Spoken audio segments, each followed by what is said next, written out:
नमस्कार दोस्तों, मैं मनवीर और आप देख रहे हैं लाइफ स्टडी एट होम। तो कैसे हैं आप? एकदम अच्छे हैं। तो इससे पहले प्रकाश का परावर्तन कंप्लीट हो चुका है। उसमें हमने पढ़ा था अवतल दर्पण क्या है, उत्तल दर्पण क्या है और समतल दर्पण, उनसे बनने वाले प्रतिबिंब कहाँ पे बनते हैं, ये सब बातें कर चुके थे। अगर आपने वो नहीं देखा है तो देख लीजिए, डिस्क्रिप्शन में इसकी लिंक दी हुई है। आज स्टार्ट करेंगे प्रकाश का अपवर्तन। देखिए क्या है प्रकाश का अपवर्तन, डिटेल में पढ़ेंगे, कुछ भी छूटने वाला नहीं है। बने रहिए वीडियो में अंत तक। प्रकाश का अपवर्तन हेडिंग डाल लेंगे, प्रकाश का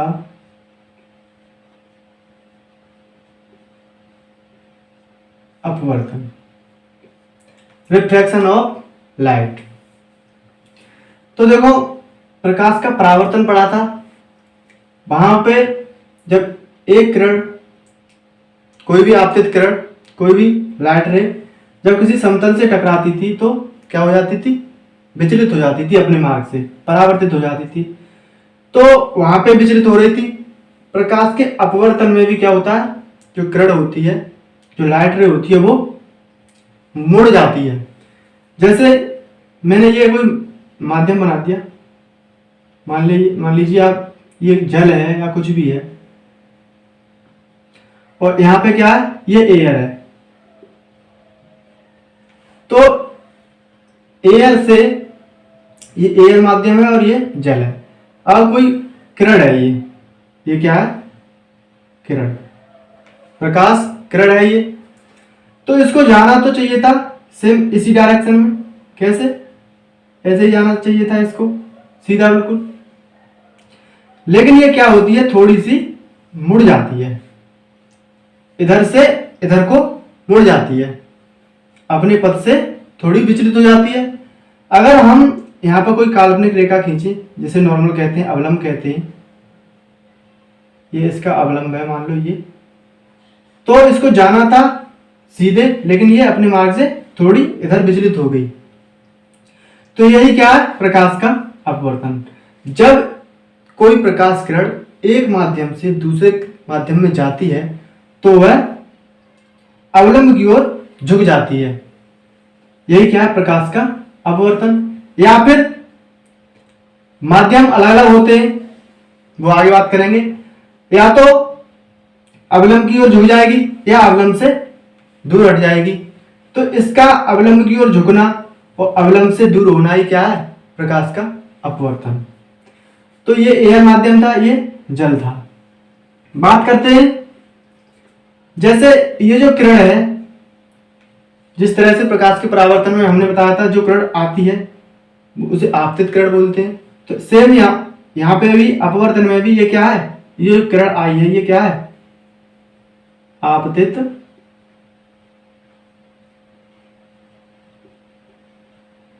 ये क्या है, आपतित किरण। और ये जो किरण है, ये इसे क्या नाम देंगे, अपवर्तित किरण। अपवर्तित किरण, ये आपतित किरण हो गई और ये अपवर्तित किरण हो गई। नॉर्मल के साथ जो आपतित किरण कोण बनाती है, एंगल ऑफ इंसिडेंट, आपतन कोण, ये आपतन कोण हो गया। ये जो कोण बन रहा है, ये क्या हो गया, आपतन कोण हो गया। आपतन कोण। अपवर्तन के पश्चात नॉर्मल के साथ ये जो कोण बना रही है, ये क्या है, कोण, रिफ्रैक्शन, एंगल ऑफ रिफ्रैक्शन, अपवर्तन,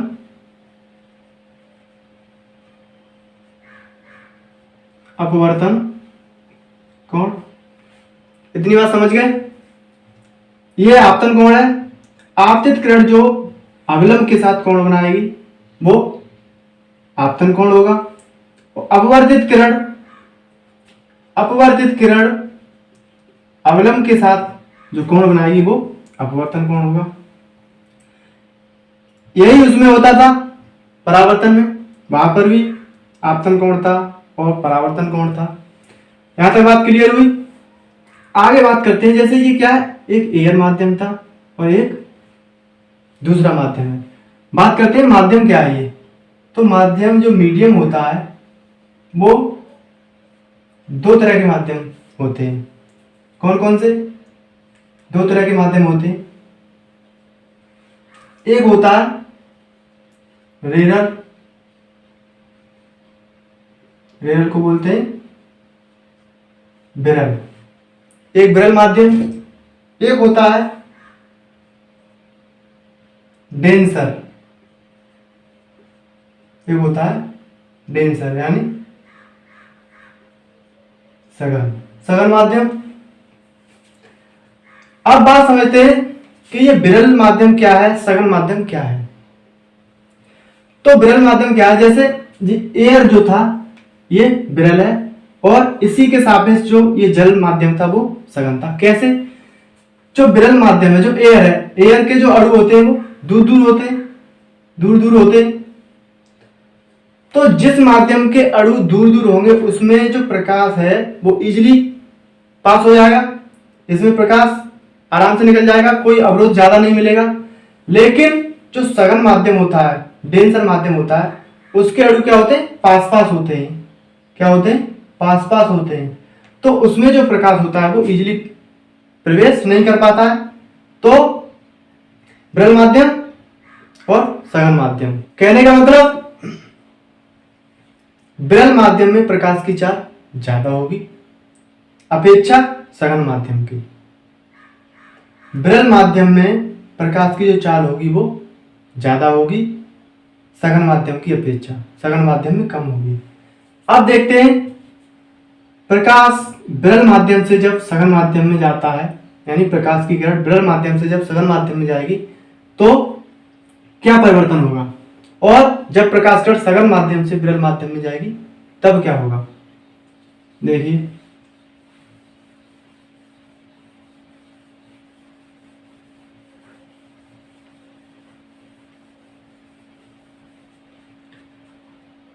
देखिए ये एयर है,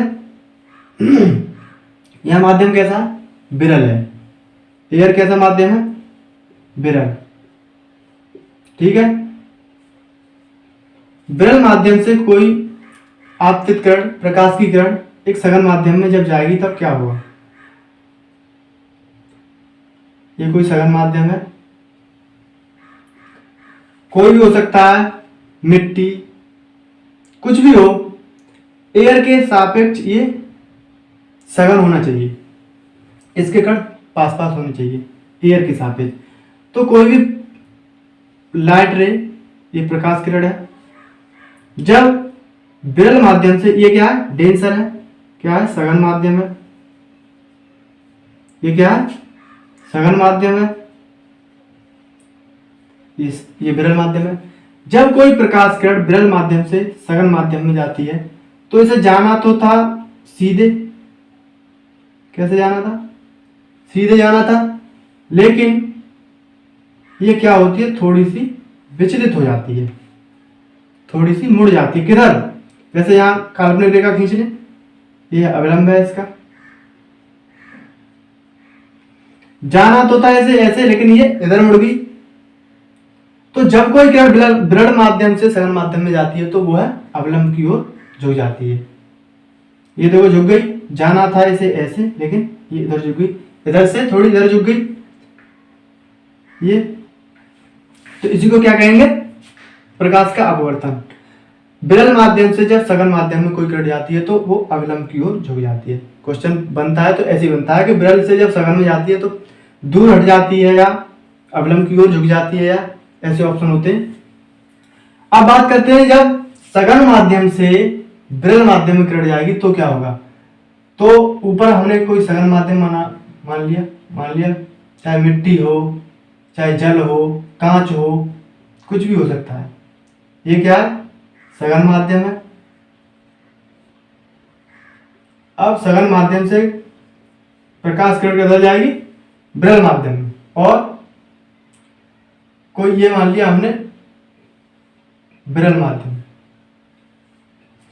विरल माध्यम का मतलब यही नहीं है कि ये एयर हो, जो ऊपर वाला माध्यम है उसके सापेक्ष ये विरल होना चाहिए। कहने का मतलब इसका अपवर्तनांक ज्यादा होना चाहिए, इसका कम होना चाहिए।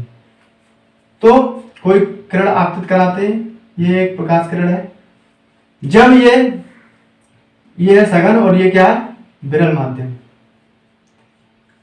सघन माध्यम से जब किरण विरल माध्यम में जाती है तो जाना था ऐसे सीधे, ऐसे जाना था, लेकिन ये क्या होता है, थोड़ी सी उधर को हट जाती है।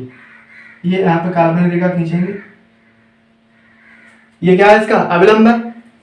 अब ये अविलंब से कैसे दूर हट गई। हर क्वेश्चन पूछ लिया जाए कि जब कोई किरण सघन माध्यम से विरल माध्यम में जाती है तो क्या होता है, तो वह अविलंब से देखो उधर को हट गई, यहां से देखो इतनी उधर हट गई तो दूर हट रही है। तो सघन माध्यम से विरल माध्यम में जब कोई किरण जाती है तो वो अविलंब से दूर हट जाती है। यहां तक बात समझ में आ गई। आगे बात करते हैं, देखिए आगे और थोड़ा डिटेल में पढ़ते हैं।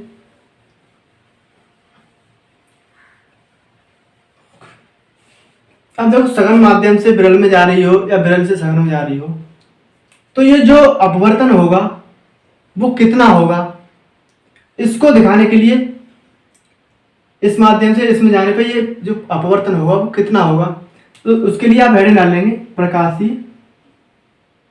घनत्व।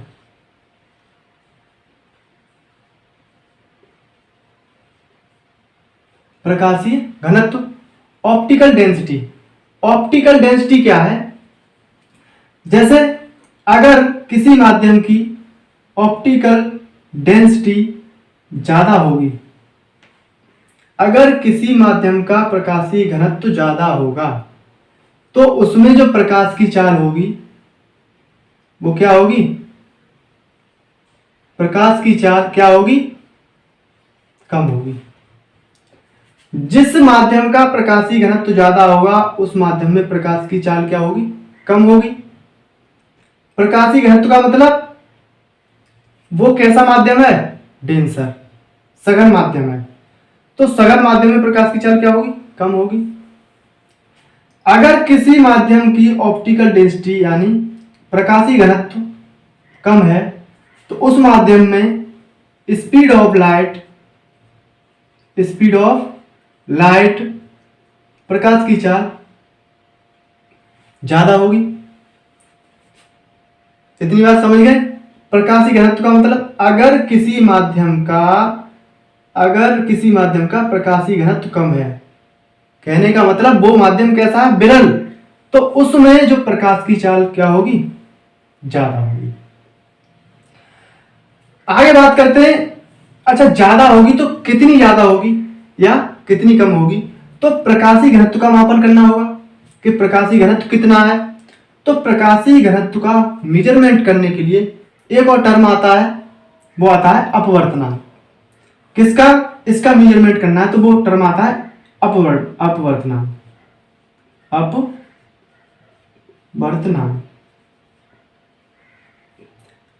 इसको किससे दिखाते हैं, म्यू से। प्रकाशीय घनत्व का मेजरमेंट करना है तो उसके लिए जो नया टर्म आता है वो क्या आता है, अपवर्तनांक। ये क्या करता है, इसका मापन। तो जैसे अभी मैंने बताया था कि अगर ऑप्टिकल डेंसिटी ज्यादा होगी तो कहने का मतलब उसका अपवर्तनांक भी ज्यादा होगा। प्रकाशीय घनत्व ज्यादा होगा, कहने का मतलब वो माध्यम कैसा होगा, डेंसर, सघन होगा, तो उसका अपवर्तनांक भी ज्यादा होगा। तो उसमें जो प्रकाश की चाल होगी वो क्या होगी, कम होगी।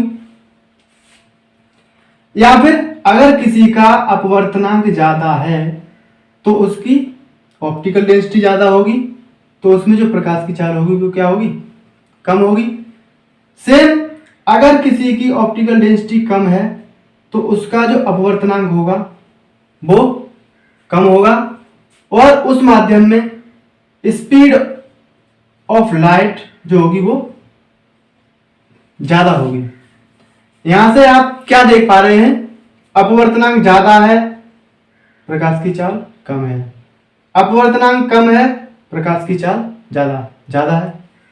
तो यहां से हम निकाल लेंगे अपवर्तनांक जो है वो प्रकाश की चाल के इनवर्सली प्रोपोर्शनल है। अपवर्तनांक प्रकाश की चाल के व्युत्क्रमानुपाती है, इनवर्सली प्रोपोर्शनल है।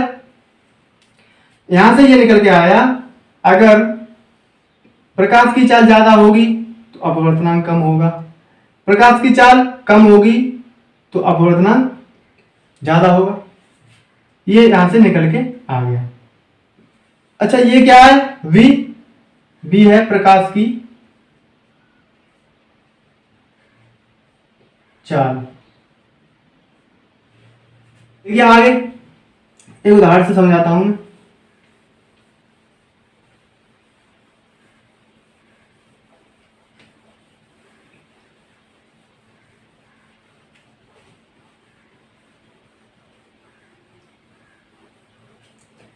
तो एक उदाहरण से ये समझते हैं कि कोई भी वस्तु या कोई भी किरण जब एक माध्यम से दूसरे माध्यम में जाएगी तो उसकी चाल में कितना अंतर आया है, उस चाल में जो अंतर आया है उसको व्यक्त करने के लिए हम क्या करेंगे, दोनों माध्यमों के अपवर्तनांक का अनुपात निकालेंगे। एक माध्यम से दूसरे माध्यम में कोई भी वस्तु जाए, जैसे बॉल को फेंका, मान लो बॉल को हवा से पानी में फेंका, तो हवा में थी तब उसकी चाल कुछ और होगी, पानी में जाते ही उसकी चाल में कुछ अंतर आया होगा। तो हवा से पानी में जाने पर उसकी चाल में कितना अंतर आया, इसका मापन करने के लिए हम क्या करेंगे, हवा वाला माध्यम है और पानी वाला जो माध्यम है, दोनों माध्यमों की अपवर्तनांक का क्या निकालेंगे, रेशियो। तो देखो ये थी बॉल, ये बॉल थी, ये किस में थी, एयर में, और ये कोई दूसरा माध्यम है, मान लो जल है, क्या है, जल। इसको हमने फेंका और ये गई जल में। यहां इसकी चाल यहां से यहां तक कुछ और थी, जैसे ही जल में गई इसकी चाल में क्या हुआ, अंतर आ गया। अब वो अंतर कितना आया उसको दिखाने के लिए हम दोनों माध्यमों के अपवर्तनांक का रेशियो निकालेंगे, तभी हम पता कर पाएंगे कितना इसकी चाल में अंतर आया। तो मान लिया इसका अपवर्तनांक क्या है, μ1, और इसकी जो चाल है वो कितनी है, v1। ये पहला माध्यम था। दूसरे माध्यम का जो अपवर्तनांक है वो मान लिया μ2 है। इस माध्यम में जो इसकी चाल हुई बॉल की वो कितनी हुई, v2। हमने अभी पढ़ा था अपवर्तनांक के व्युत्क्रमानुपाती क्या होता है, वेग। किसी भी माध्यम में किसी की जो चाल होती है वो इनवर्सली प्रोपोर्शनल होती है अपवर्तनांक के। तो यहां से जो निकलने वाला है μ1 अपॉन μ2 बराबर v2 अपॉन v1। इससे कुछ आपको मालूम पड़ रहा है, अगर इसका मान दूसरे माध्यम में अगर वेग ज्यादा हुआ, दूसरे माध्यम में अगर उस वस्तु का या उस प्रकाश की किरण का वेग ज्यादा हुआ, इसका मतलब यह है कि दूसरे वाले माध्यम का अपवर्तनांक कम होगा। दूसरे माध्यम में अगर वेग ज्यादा है इसका मतलब यह है कि उसका अपवर्तनांक कम है। ये बात समझ गए? एक बार और दोहरा देता हूं, अगर इस माध्यम में चाल ज्यादा है इसका मतलब यह है कि इस माध्यम का अपवर्तनांक कम है, और अगर इस माध्यम में जो चाल है वो कम है इसका मतलब यह है इसका अपवर्तनांक ज्यादा है। अगर इसका अपवर्तनांक ज्यादा है तो ये समझ लीजिए कि पहले वाले माध्यम का जो अपवर्तनांक है वो ज्यादा है, अगर दूसरे माध्यम की चाल ज्यादा है तब। देखो समझो, मान लो इसमें चाल, इसका अपवर्तनांक है ज्यादा, पहले माध्यम का अपवर्तनांक क्या है, ज्यादा, तो वेग किसका ज्यादा होगा, वेग किसका ज्यादा होगा, जब इसका अपवर्तनांक ज्यादा है तो इसका वेग ज्यादा नहीं होगा, तो वेग ज्यादा होगा इसका। जब पहले माध्यम का अपवर्तनांक ज्यादा है तो वेग किसका ज्यादा होगा, इसका। इसमें देख लो, अगर इसका अपवर्तनांक ज्यादा है तो वेग किसका ज्यादा होगा, इसका। उल्टा होता है, पहले का कम है तो दूसरे का वेग ज्यादा होगा, दूसरे का ज्यादा है तो पहले का, उल्टा है। इतनी बात यहां से समझ गए होंगे।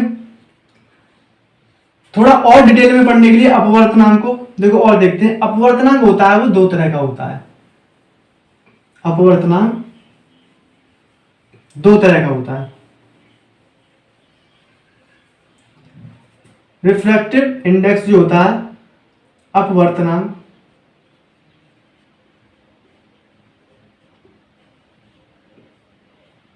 कितने तरह का होता है, दो तरह का। एक होता है निरपेक्ष,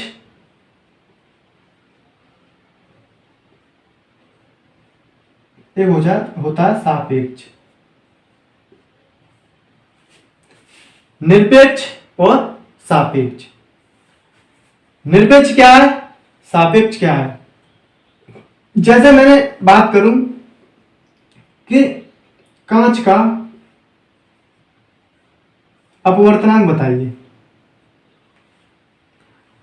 अब ये नहीं बोला गया है कि कांच का अपवर्तनांक किसके सापेक्ष निकालना है, कुछ भी नहीं अगर बोला गया है, कुछ भी नहीं बोला गया, केवल ये बोला गया है कांच का अपवर्तनांक बताइए। तो आप ये समझ लीजिए कि कांच का जो अपवर्तनांक है वो किसके सापेक्ष है, एयर के। किसके सापेक्ष है, एयर के। जब कुछ भी नहीं बोला जाए तो वो निरपेक्ष के अंतर्गत आएगा, उसका ऑलरेडी वो किसके सापेक्ष होगा, वायु से। उसकी तुलना किससे की जा रही होगी, वायु से। और जब बोला जाए कि कांच का जल के सापेक्ष अपवर्तनांक कितना है तो वो सापेक्ष के अंतर्गत आएगा। इतनी बात समझ गए।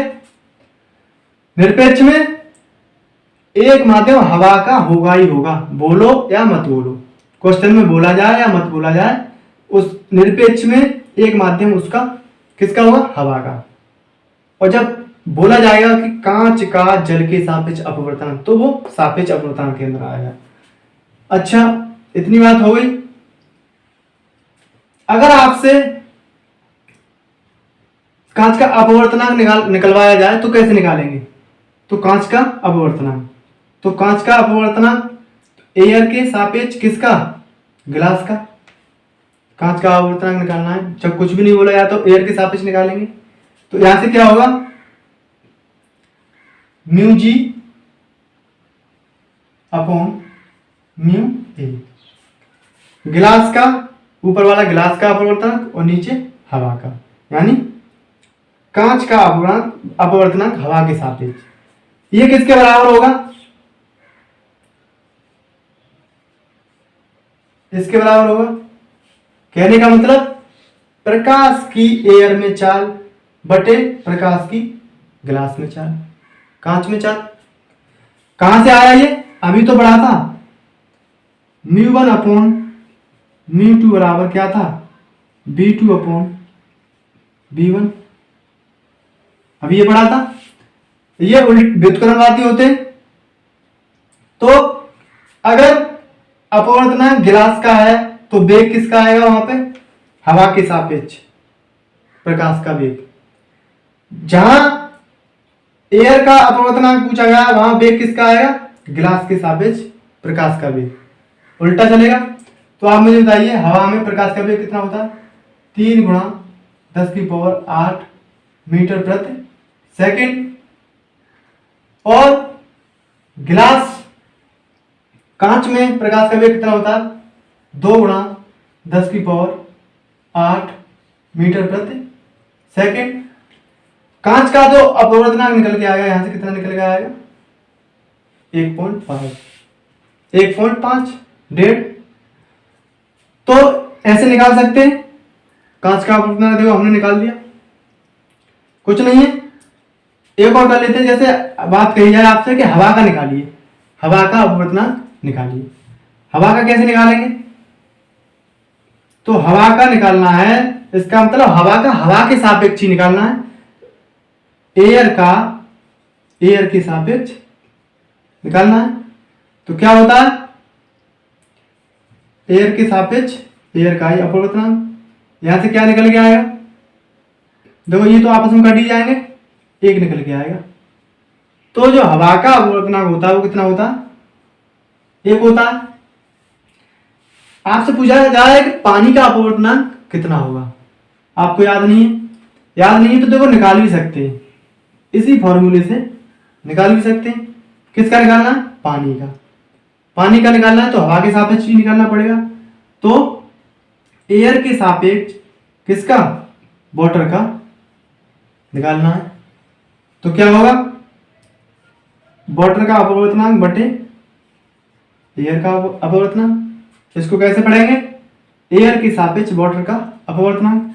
इसके बराबर क्या होगा, एयर में वेग की चाल कितनी है और वाटर में प्रकाश की चाल कितनी है। ये क्या है, वायु में प्रकाश की चाल, और ये क्या है, वाटर में प्रकाश की चाल। तो वायु में प्रकाश की चाल कितनी होती है, 3 × 10⁸ मीटर पर सेकेंड। वाटर में कितनी होती है, वाटर में होती है 2 × 2.25 × 10⁸ मीटर प्रति सेकेंड।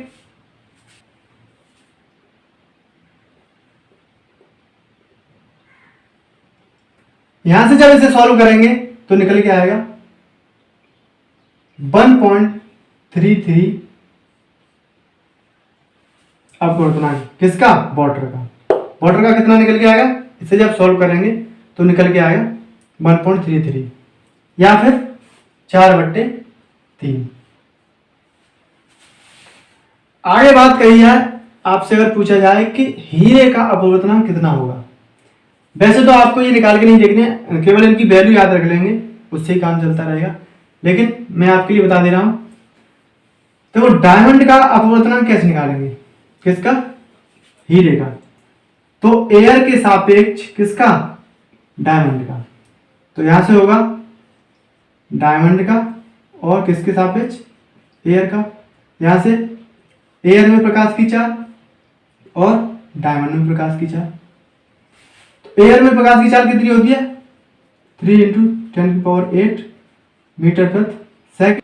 डायमंड में प्रकाश की चाल कितनी होती है, 1.24 × 10⁸ मीटर प्रति सेकंड। जब इसे सॉल्व करेंगे तो कितना आएगा, 2.42। तो हीरे का जो अपवर्तनांक होता है वो कितना होता है, 2.42। तो अब आगे जब क्वेश्चन करेंगे तो वहां पे हम पता कर लेंगे कि किस माध्यम में प्रकाश की चाल ज्यादा होगी, किसमें कम होगी। तो जिसका अपवर्तनांक ज्यादा होगा उसमें प्रकाश की चाल कम होगी। जिसका अपवर्तनांक कम होगा, जैसे एयर का अपवर्तनांक कितना आया, 1 आया। एयर का कितना आया, 1। पानी का कितना आया, 1.33। हीरे का कितना आया, 2.42। कांच का कितना आया, 1.5 आया। तो एयर में प्रकाश की चाल सबसे ज्यादा होगी, उससे कम इसमें, उससे कम इसमें, उससे भी कम इसमें। जैसा जैसा अपवर्तनांक बढ़ते जाएगा वैसे ही प्रकाश की चाल घटती जाएगी। तो ये आपको याद रखना है, एयर, पानी, हीरा, कांच और केरोसिन में 1.44,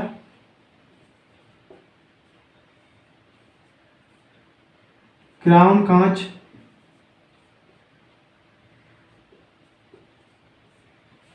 ये आपको याद रखना है। एयर में प्रकाश की चाल इतनी होती है, नहीं, एयर का अपवर्तनांक इतना, पानी का इतना, ये आपको याद रखना है। उम्मीद करता हूं समझ में आया होगा। तो आज के लिए इतना ही, नेक्स्ट मिलते हैं नेक्स्ट वीडियो में, तब तक के लिए जय हिंद।